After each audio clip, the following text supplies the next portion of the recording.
Welcome back to the deep dive. If you just glance at the headlines right now, or honestly, if you just exist on the internet for like 5 minutes, the narrative around AI seems completely locked in. It's just this massive arms race. Oh, it really does. I mean, it feels like a contest to see who can build the Death Star, right?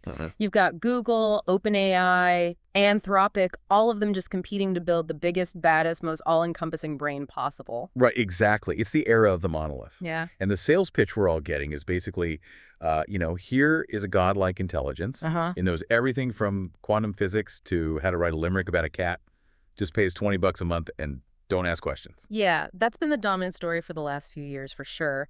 And this is what's so interesting. While everyone is looking at these God models, there is a really fascinating counter-narrative emerging in the source material we're looking at today. It's this quiet revolution that is pivoting hard away from those giant brains. And that is exactly what we are unpacking today. So we aren't talking about AGI or the singularity. Our mission for this deep dive is to explore what the sources call the microagent economy and this concept of modular intelligence at the edge. Yeah. It turns out the future might actually not be one giant superintelligence. Yeah. It might be thousands of tiny, hyper-specialized ones. Exactly. We are looking at a total shift, moving toward ecosystems of microagents rather than relying on one massive generalist model. Modular intelligence at the edge. I mean, it sounds like the title of a cyberpunk novel, but the implications for business and for the hardware we use every day are actually incredibly grounded. Very grounded and very disruptive. Right. So we're going to break down why the industry is shifting from generalists to swarms, why privacy is actually driving this shift even more than performance, and then how this changes the money. Because as the sources point out, the economics of a swarm are totally different from a monthly subscription. It completely flips the business model on its head. So let's just start with the problem with the monoliths. Because on the surface, they seem great. I mean, I use these big models all the time. One tool that does everything, that is the dream, isn't it? Why break it apart? Well, it's convenient for a consumer, sure. If you're just playing around or drafting an email, it's great. But when you try to apply that one-size-fits-all model to a really complex, rigorous business workflow, you run into these massive inefficiencies. Like what kind of inefficiencies? The analogy from the source material that really sticks out here is this. Relying on a general-purpose frontier model for a specific task is like hiring a philosopher to do your taxes. Okay.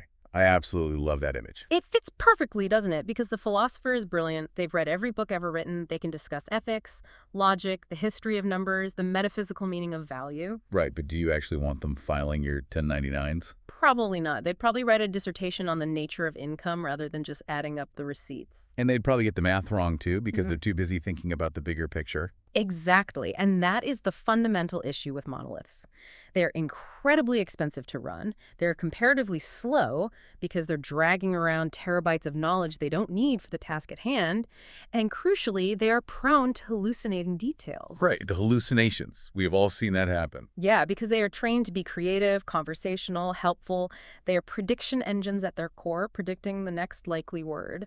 But when you need absolute precision, like in tax compliance or medical coding or legal discovery, you cannot have a model that improvises just because it thinks it will make you happy. It's like, no, I just need the actual data. Please stop being creative. Right. So enter the microagent. Okay, so define this for me based on the sources. Because when I hear microagent, I'm thinking, are we just talking about a dumber version of a big model? Not dumber, narrower. A microagent is a lean, task-specific model. The source material points out we're often talking about models under 7 billion parameters, sometimes even smaller, like 1 or 2 billion. Which in the world of AI is tiny. It's minuscule. You can run that on a high-end toaster. Okay, but if it is that small, surely it's stupid, right? Hmm. I mean, you can't fit a PhD into a calculator. What exactly are we losing by going that small? What you're losing is the general knowledge. It doesn't know how to write a sonnet. It doesn't know the capital of France. It has no idea who won the 1998 World Cup. But does it need to? Exactly. If its only job is to audit a spreadsheet for compliance errors, it has been trained or fine-tuned specifically on millions of spreadsheets and compliance laws. So it's the classic jack of all trades versus the master of one. Precisely. And because it only has to know that one specific domain, it can be incredibly dense with relevant information. It will do that compliance audit with absolute precision, and it will do it faster and cheaper than the giant brain ever could, simply because it's not distracted by the history of the Roman Empire. Okay, I buy the specialist argument. That makes sense. But here's where I get a bit skeptical when reading through this. A specialist is great, but real businesses are complex.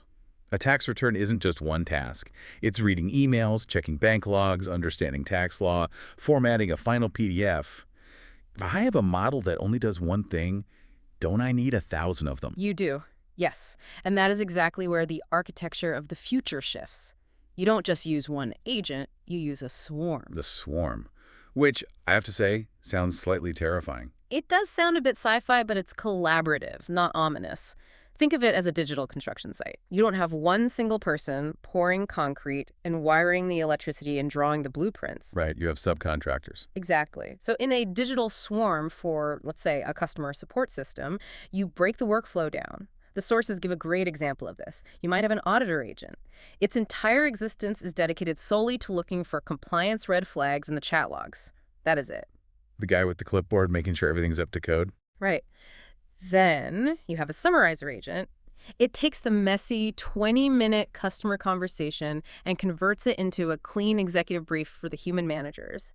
And then, and this is arguably the most critical piece of the swarm, you have a router agent, The traffic cop. the traffic cop, or the conductor of the orchestra. The router sits right at the front door, data comes in, and the router analyzes the intent. It says, okay, this is a financial discrepancy, you go to the auditor. Or this is a system error, you go to the technical agent. But wait, let me push back on this a little bit. Hmm. Doesn't that just shift the complexity? Now, instead of managing one prompt for a big model, I am managing an entire orchestration layer. If the router is dumb, the whole system fails, right? Like if the router sends the tax forms to the poem writer agent, you're in trouble. That is the single biggest engineering challenge in this space right now. You hit the nail on the head. The router has to be smart enough to understand intent, but fast enough not to become a bottleneck for the whole system. So is the router itself a monolith then? Usually it's a mid-size model. It needs enough general reasoning to understand context, but it doesn't need to actually do the hard work. It just needs to delegate. And when this architecture works, the resilience of the system is incredible. How so? What do you mean by resilience here? Think about the single point of failure. If you rely on one massive monolith for your entire company's workflow and that model goes down, or the provider pushes an update that makes it lazier, which absolutely happens. Oh yeah, the model drift. Yeah. Where suddenly the model refuses to write the code that it happily wrote for you last week. Exactly. If that happens, you are dead in the water. Everything stops.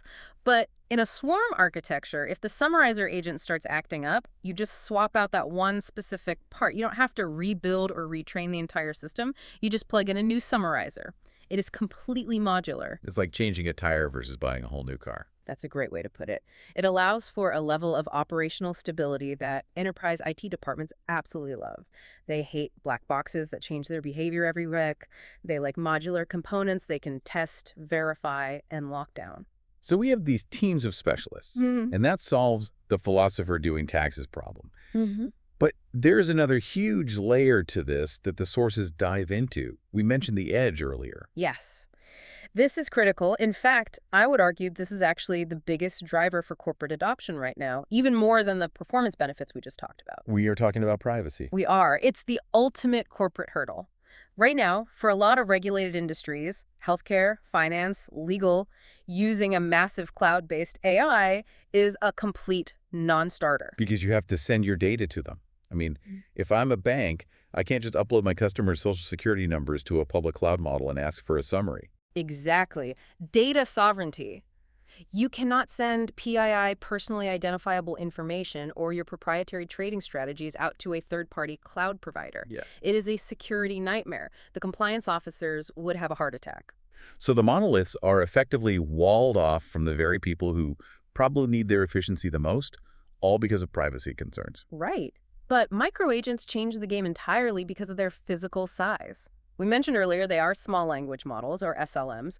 Because they are small, because they are optimized, quantized, stripped down, they don't need a massive warehouse full of specialized GPUs to run. They can run on local hardware? Like, what are we actually talking about here? A giant server rack in a basement?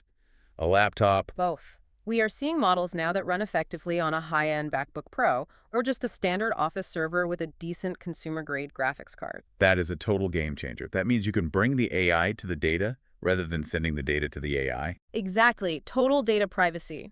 The information never leaves the organization's firewall.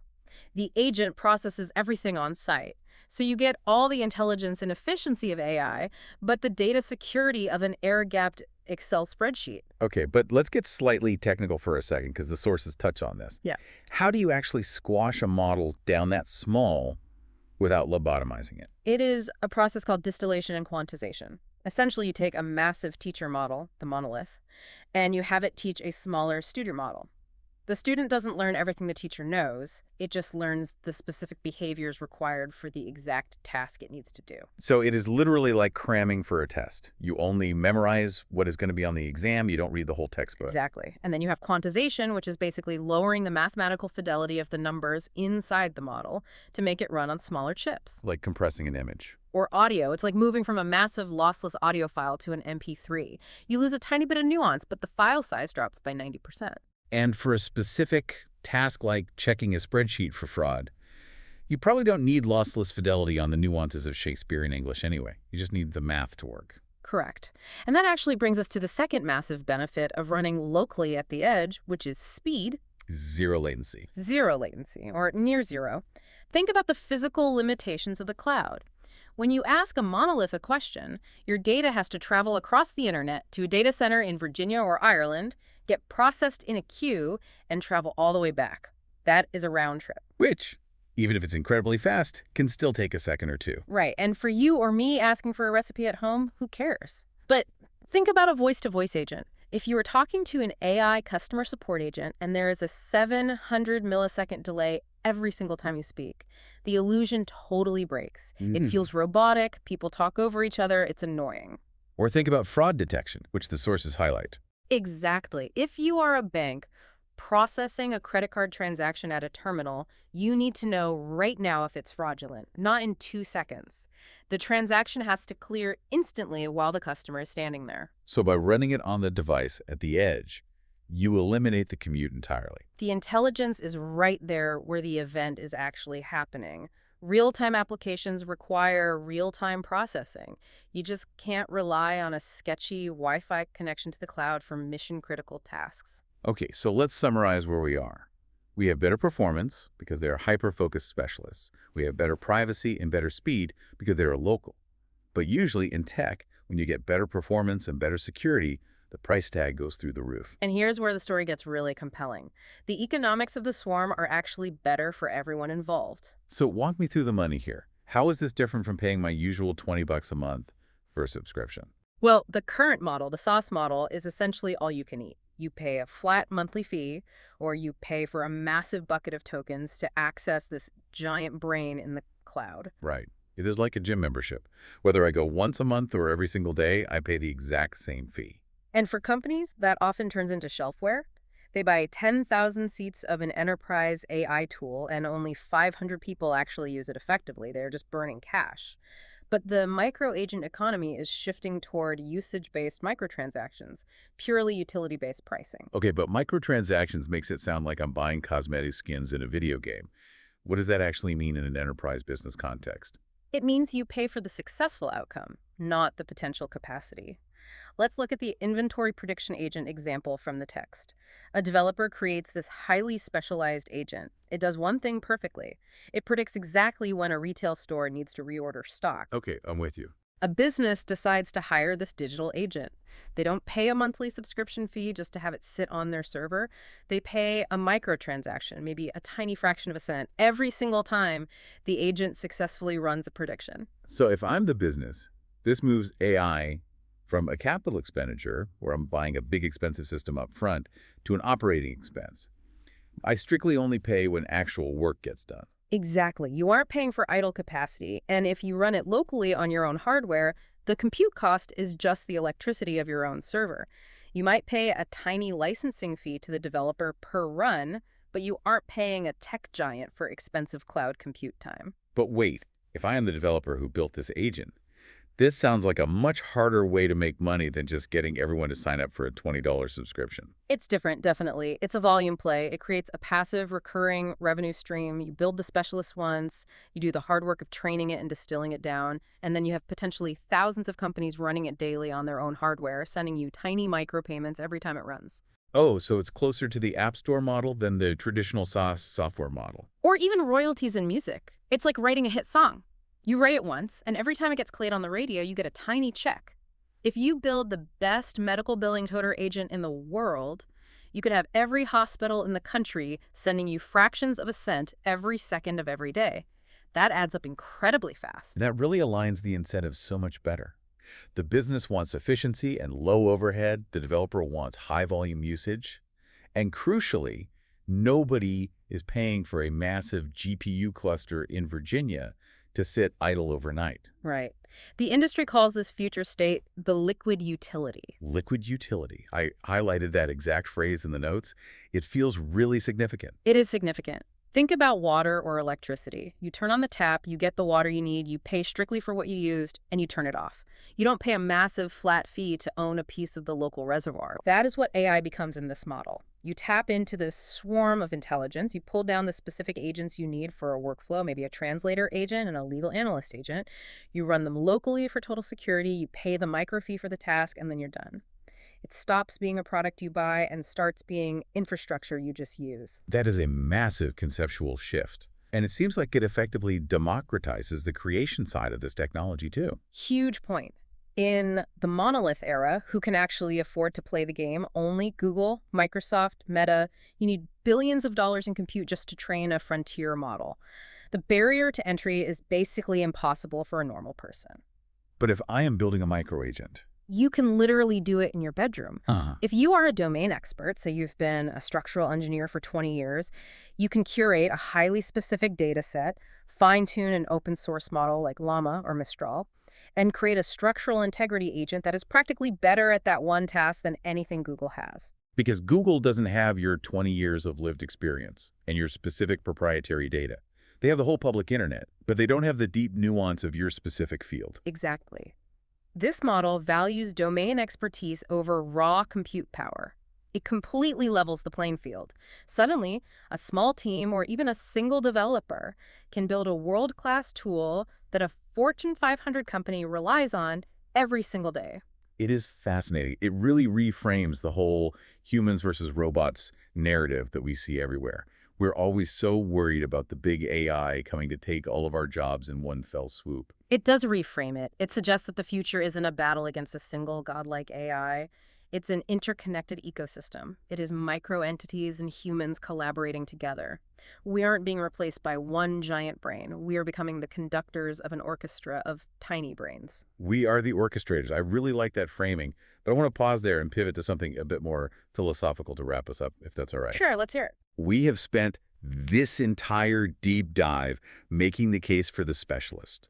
We bashed the generalist who said the monolith is inefficient. It hallucinates. It's a philosopher trying to do your taxes. The entire trend of this technology is pointing toward hyper-specialization. That is definitely the undeniable trend in the research, yes.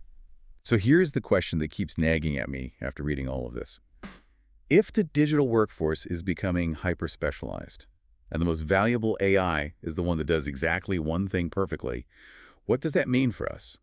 What is the actual value of a human generalist in that future? That is the million-dollar question, and it's one that I think a lot of people in the industry are struggling to answer right now. Because for the last decade, all the career advice has been learn to code, pick a niche, learn to specialize. But now an agent can code your specific niche better than you. An agent can analyze spreadsheet data better than you. Right. But think back to the router agent we talked about earlier. The router is the most important part of the swarm. It doesn't actually do the hard analytical work. It understands the context. It knows which expert to call and when. So humans essentially become the ultimate routers. In a way, yes. If you are a highly specialized human, if all you do is crunch one specific type of number all day, you are going to be competing with a microagent that costs nearly zero to run.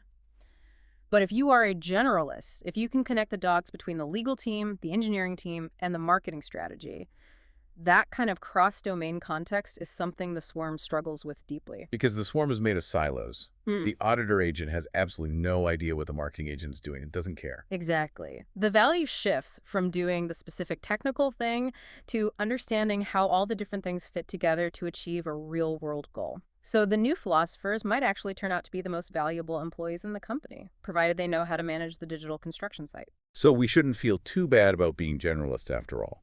We are the ones who keep the lights on and point the swarm in the right direction. I would argue the generalist is the only role that cannot be easily automated by a microagent. You can automate a narrow task. You cannot automate broad human understanding. That is a very comforting thought to end on. We aren't obsolete. We are just getting a promotion to middle management. Ideally, yes. Well, there you have it. The age of the monolith might be ending, and the age of the swarm is just beginning. It is faster, it's safer, it's cheaper, and it just might force us all to become better big-picture thinkers. Thanks for listening to The Deep Dive. We'll see you next time. Take care.